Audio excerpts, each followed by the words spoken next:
divide 199 by 5 in a long division method.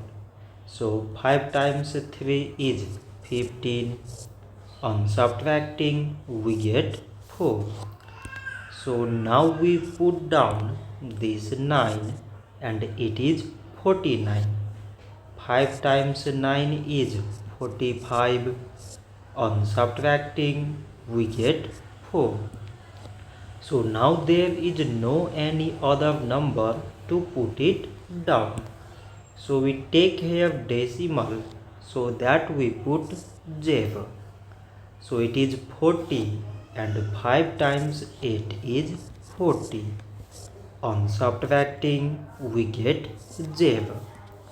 So 199 divided by 5 is 39.8.